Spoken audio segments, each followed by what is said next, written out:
Olha o outro. Olha o outro com armou. Olha. Olha como ficou bonito o Armani. Dá uma olhada. Olha. Olha o tipo que o Armani armou. Nossa vida, olha. Olha. Olha o que ele armou, filha da... Olha.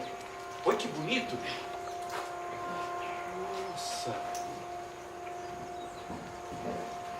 Ó, isso aqui, ó. Você tá vendo? É de potro.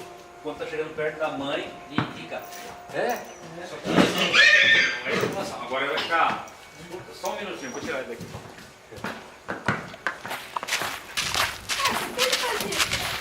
Vai ver só, agora vai ficar doidinho lá. Aqui, ó. Me batei. Ele tá querendo pegar corpo já de garanhão já, né? Já tá.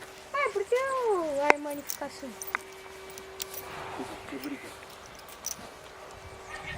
E ele pra coletar não dá trabalho. O Armani? Não. O Armani é fácil pra coletar? Nossa.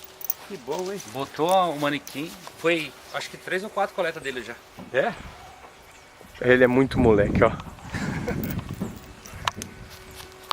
Bem que você falou, né? Que o Armani agora não... Não, agora ele vai ficar, ele vai dar uns coices lá, vai ficar meio... Ele começa a morder ele mesmo e começa a dar uns coices, entendeu? Olha o que ele é moleque, quer brincar com o cabresto.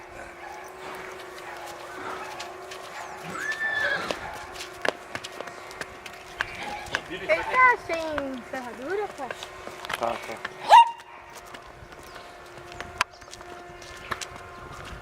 Será que ele cresce mais um pouco ainda, irmão? Cresce bastante, hein?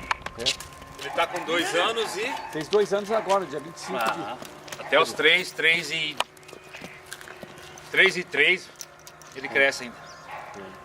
Depois ele vai crescer um pouco mais, ele vai engrossar, né? Pegar mais musculatura. Só que daí o crescimento dele já é mais